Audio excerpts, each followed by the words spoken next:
yar yar yar yar yarın ezel bahar yaz aylar gelende ya bir çiçek ya bir çimen gülemem.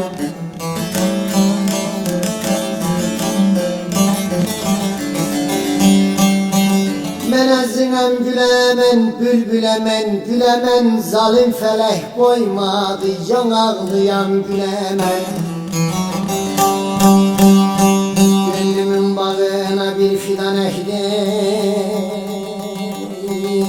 deli haleylim.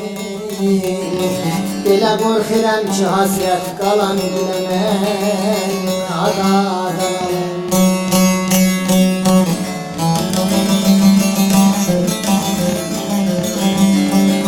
Gönlümün bağına bir fidan ektim, korkuram ki hasret kalan gülemem.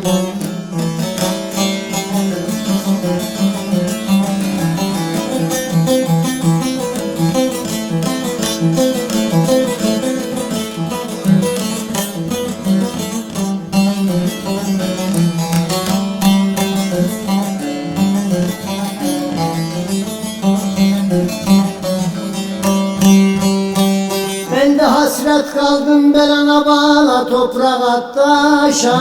Süt düşündüm sözümden sazımdan ay verdim baş başa.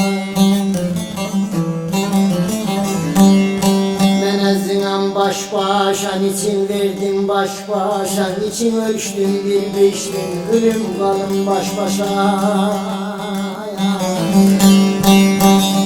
Zalim felehmen saldı telaşan, koymadı ki yan ağlayan gülemen. Zalim felehmen saldı telaşan, koymadı ki yan ağlayan gülemen.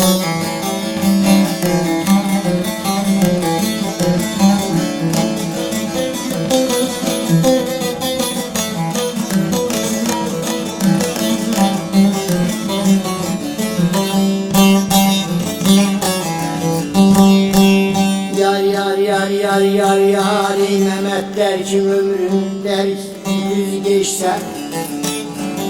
Mehmet der ki ömrüm gelip düz geçsen, 50 geçsen 60 geçsen 100 geçsen.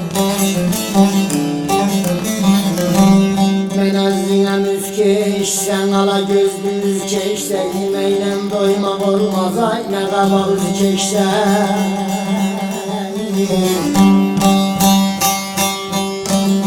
Bahar çekse faizi çekse güz çeksen, hayran olan lala hep biz bilemem.